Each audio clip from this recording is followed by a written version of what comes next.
जय भीम, जय भारत, जय संविधान जिंदाबाद। साथियों, अभी आपके बीच में हमारे बहुत सारे साथी आरक्षण को लेकर के आपके बीच में अपनी अपनी बातें रखे और आप लोगों ने उन सभी वक्ताओं की बात सुनने का काम किया, इसलिए आपका बहुत बहुत धन्यवाद। साथियों, आज इस सिधौली विधानसभा के अंदर इतने लोग जो एक साथ इकट्ठा हुए हैं, ये डॉक्टर बाबा साहेब भीमराव अंबेडकर की देन है कि आज हम लोग यहाँ पर इकट्ठा होकर के और अपनी बात रख रहे हैं और सरकार को मजबूर कर रहे हैं कि वो हमारी बात माने। और अगर बाबा साहब संविधान नहीं लिखे होते और हमको आपको हक अधिकार नहीं दिए होते तो क्या आप लोग आज इस सिधौली के अंदर धरना प्रदर्शन कर रहे होते? तो हमको अपने महापुरुषों के बलिदान को भूलना नहीं है, याद रखना है और उनके मिशन को आगे बढ़ाने का काम हमारा और आपका है।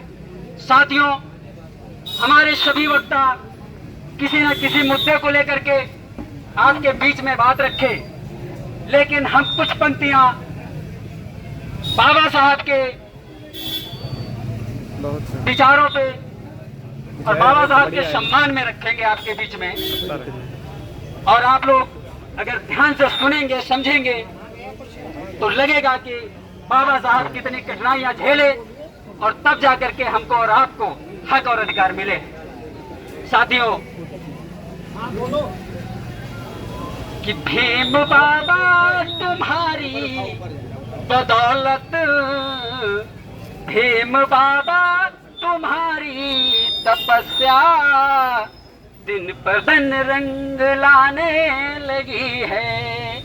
भीम बाबा तुम्हारी तपस्या दिन पे दिन रंग लाने लगी है।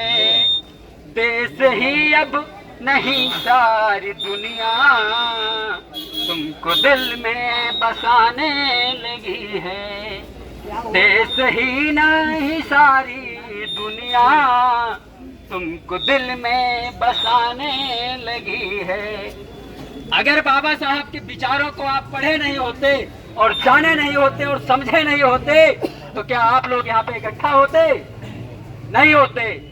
इसलिए साथियों, और बाबा साहब ने कौन कौन सी कठिनाइयां झेली और तब जाके हमको ये आजादी मिली। जब तू बचपन में पढ़ने गया था, जब तू बचपन में पढ़ने गया था, घूट नफरत के ढेरों पिया था, घूट नफरत के ढेरों पिया था। आँख से जो गिरी तेरी आंसू ज्ञान के लो जलाने लगी है। आँख से जो गिरी तेरी आंसू ज्ञान की जो जलाने लगी है। भीम बाबा तुम्हारी तपस्या दिन पर दिन रंग लाने लगी है। वक्त बदला न बदला जमाना, आज भी है हम उनका निशाना। वक्त बदला न बदला जमाना, आज भी हम हैं उनका निशाना।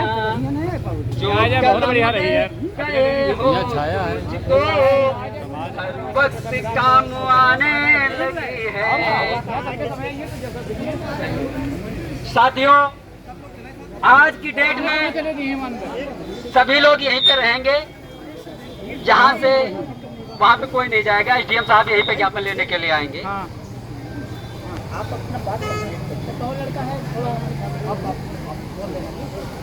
साथियों, इस समय आप लोग देख रहे हैं कि बच्चियों को, नाबालिग बच्चियों को उठा करके बलात्कार कर दिया जाता है और कोई आवाज उठाने वाला नहीं है। और ये बच्चियों जिनका बलात्कार किया जाता है और जिंदा जलाया जाता है, ये किस समुदाय से आते हैं? आपने कभी विचार किया है? एसटी माइनॉरिटी समाज की बच्चियों को उठा करके बलात्कार कर दिया जाता है और हम आप लोग अगर आवाज उठाते हैं तो आवाज उठाने वालों को जेल में डालने का काम कर रही है ये योगी सरकार और मोदी सरकार। और उसके खिलाफ हमको आपको उठ करके एक होकर के आवाज उठानी होगी और अपने हक और अधिकारों को छीनने के लिए इन सत्ताधारी लोगों से टकराना भी पड़ेगा।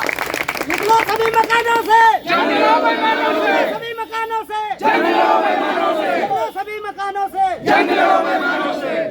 साथियों, आए दिन